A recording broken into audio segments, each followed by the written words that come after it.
औरत जी अदाउनि जो तावीज़ ॻाल्हि गोरी आहे, ॿुधणु ज़रूरी आहे। हिकु मौलवीअ चयो त मूंखे इन ॻाल्हि ते तमामु घणी हैरत वठंदी आहे जो औरत माॾे ईंदी आहे ऐं मूंखे चवंदी आहे त मुंहिंजो मुड़ुसु मूंसां सुठो रवैयो नथो हले, मुंहिंजो मुड़ुसु मूंसां विढ़े थो, मुंहिंजो मुड़ुसु जॾहिं बि घरु अचे थो त झेड़ो लाइ वेठो आहे। अहिड़ो को तावीज़ ॾे जंहिंसां उहो मुंहिंजो मुड़ुसु मुंहिंजे क़ाबू में अची वञे, झेड़ो छॾे, प्यारु करे ऐं असां ख़ुशि रहूं पंहिंजे घर जे माहौल में। मौलवी साहिबु चयो त मूंखे तमामु घणी हिन ॻाल्हि ते हैरत वठंदी आहे जो औरत, उहा औरत जंहिंखे ख़ुदा ताला सुहिणी शिकल ॾिनी आहे, सुहिणी बिहक ॾिनी आहे, हुस्न जमाल अला साईं उनखे ॾिनो आहे, उनजी अदाउनि ई वॾो तावीज़ जो कमु कनि थियूं औरत जूं। त मौलवी साहिबु चयो मूंखे तमामु घणी हिन ॻाल्हि ते हैरत वठंदी आहे।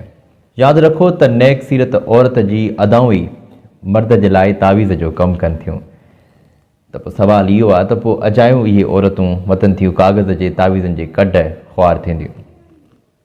जेकॾहिं इहे औरतूं पंहिंजी उन अदाउनि खे तावीज़ तौरु इस्तेमालु कनि पंहिंजे मुड़ुस ते, त मां सम्झां थो त हर उन मर्द जी दिलि में अलाह पाक अहिड़ी हिकिड़ी औरत जे लाइ कशिश रखी आहे जो उहा उन जी तरफ़ छिकिजो हलियो वेंदो। काग़ज़नि जे तावीज़नि जी कंहिं क़िस्म जी ज़रूरत ई कान आहे।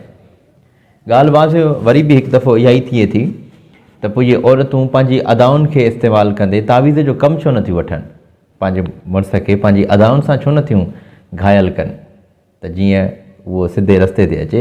अच्छा, मर्द जॾहिं बि घरु ईंदो त औरत उनखे हेॾां होॾां जा मसइला मसाइल खणी करे शिकायतुनि जा दफ़्तर खोले छॾींदी, त पोइ उहो मर्द कहिड़ी तवक़ुआत रखंदो, कहिड़े सुकून जी उमेदु रखंदो त घर में मूंखे झटि घड़ी को सुकून जो बि मिलंदो।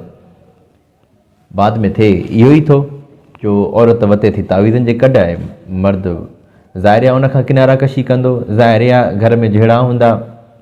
मुंहिंजी गुज़ारिश आहे इन वीडियो जे तवसुल सां सभिनी उन औरतुनि खे त जॾहिं बि मर्द घरु अचे त उनखे ख़ुशामदीद कयो, उनखे घर में भलीकार कयो। अचे थो त अॻियां मानी पेश करे, साम्हूं वेही करे 4 ॿोल प्यार जा उन सां तव्हां शेयर कयो त पोइ ॾिसो त कहिड़े तरह अलाह रंग लाहे थो तव्हांखे ऐं हिकिड़ी ख़ुशीअ जी लहर तव्हांजे घर में छाइजी थी वञे।